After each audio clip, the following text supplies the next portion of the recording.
Hey everybody, a video on testosterone and kind of midlife peri-menopause type thing. Alright, so I'll tell you as much information as I know, and if you've got any questions, obviously just let me know, because there's anything that I've not covered, then if I don't know the answer, I'll go and find out for you. Alright, so testosterone. So obviously when we're in midlife, right, most of us know this, but it's our estrogen and progesterone that dip, right? Now they dip because of our age and because we're in the perimenopause, when all our hormones start to go like a bit mental. Testosterone isn't necessarily connected to the perimenopause, but it does dip in our body the older that we get. All right, now as far as the perimenopause is concerned, testosterone is often spoken about as only being relevant to like your sex drive or your libido or your willingness to want to have sex kind of thing. All right, but it's also very relevant to brain fog, to brain function, and low mood and low energy as well, right? I actually didn't know that. I've just went and read my notes off all my nutrition coaching and stuff that I did, and it was in there, and I completely forgot that it was relevant to low mood as well. Right, so in Scotland, and I think in the UK actually, your GP cannot prescribe testosterone for women. All right, if you want a testosterone prescription, you would need to go private, right? And they can like through Bupa or whatever, I think it's £300 for your initial consultancy, and it's usually a Zoom call. They will listen to everything that you're saying. If they think that you need testosterone, they can subscribe it privately, all right, and then you can get it, but your GP won't give you testosterone.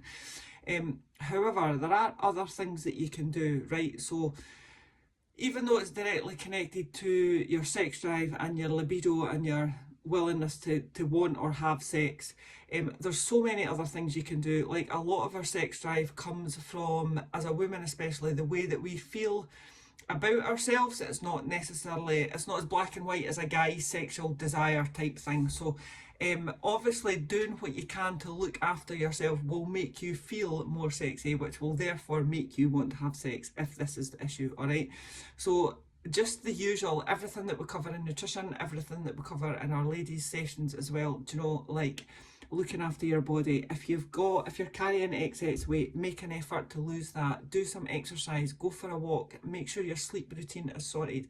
So all of that is directly related to whether you want to have sex or not. Do you know what I mean? We don't want to get naked if we're feeling a bit shitty. So doing everything that you can to look after yourself can help with that.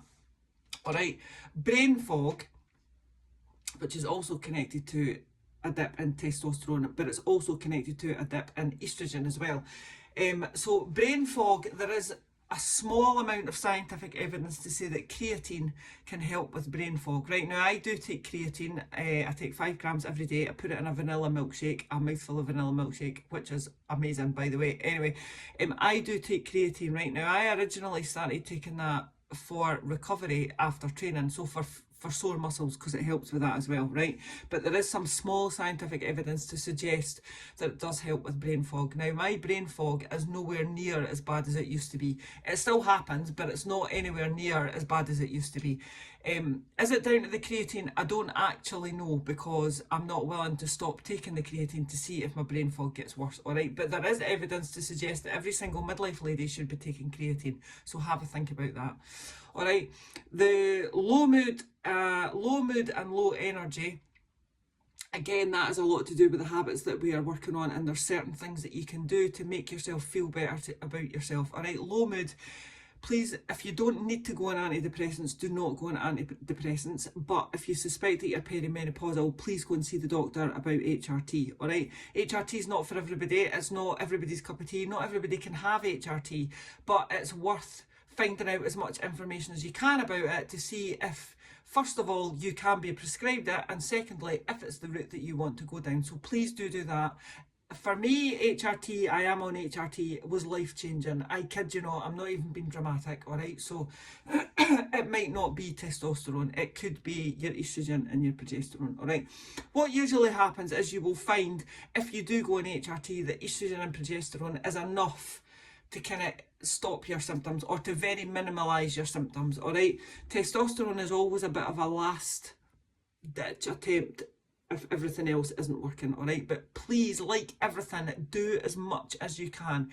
HRT is life-changing as far as I'm concerned, all right? But the amount of things that you have in control in your life to be able to change, to make a difference, and to make perimenopause and midlife banging, right? There's loads of things that you can do. So, sorry, went off on a bit of a tangent there. Low mood, everything that you can do, right? Journaling, exercising will make you feel better.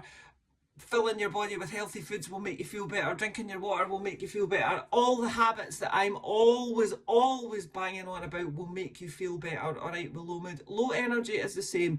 Energy is a bit like sex drive. Use it or lose it. If you're not going to use it, then you are literally you're going to lose it. So if you have low energy and you continue to not move, you will continue to have low energy. So there's loads and loads of things there, all right? Anyway, the biggest thing about testosterone is it's for libido, it's for sex drive, it's for muscles, it's for brain fog, it's for low mood, and it's for low energy, all right?